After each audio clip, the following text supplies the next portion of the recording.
అధర్మం వైపు ఉంటే భయం తప్పదా? మన దగ్గర ఎంత సైన్యం ఉన్నా, ఎంత బలగం ఉన్నా, మన మనసులో భయం ఉంటే మనల్ని వదలదు. దుర్యోధనుడికి అపారమైన సైన్యం ఉంది, కానీ పాండవుల క్రమశిక్షణ చూసి అతను ఎందుకు వణికిపోతున్నాడో తెలుసా? దీనికి సమాధానం కావాలంటే భగవద్గీతలోని 1వ అధ్యాయంలో 2వ శ్లోకంలోకి వెళ్లాల్సిందే.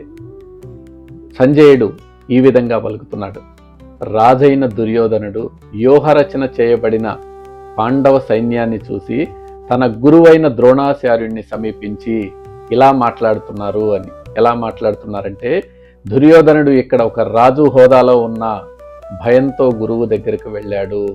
అంటే మన నిత్య జీవితంలో మనం కూడా తప్పుడు మార్గంలో వెళ్తున్నప్పుడు బయట ఎంత ఆడంబరంగా కనిపించినా లోపల ఒక రకమైన అభద్రతా భావం ఉంటుంది. ప్రత్యర్థి బలాన్ని చూసి ఓర్వలేకపోవటం, మనసులో ప్రశాంతత లేకపోవటం, ఇవన్నీ అధర్మం ఇచ్చే బహుమతులు. మీరు ధర్మం వైపు ఉంటే ఒంటరిగా ఉన్నా కూడా ధైర్యంగా ఉంటారు. అదే అధర్మం వైపు ఉంటే ప్రపంచమంతా మీ వెనుక ఉన్నా భయపడతారు.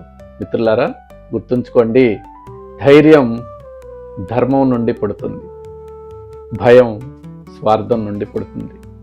హరే కృష్ణ.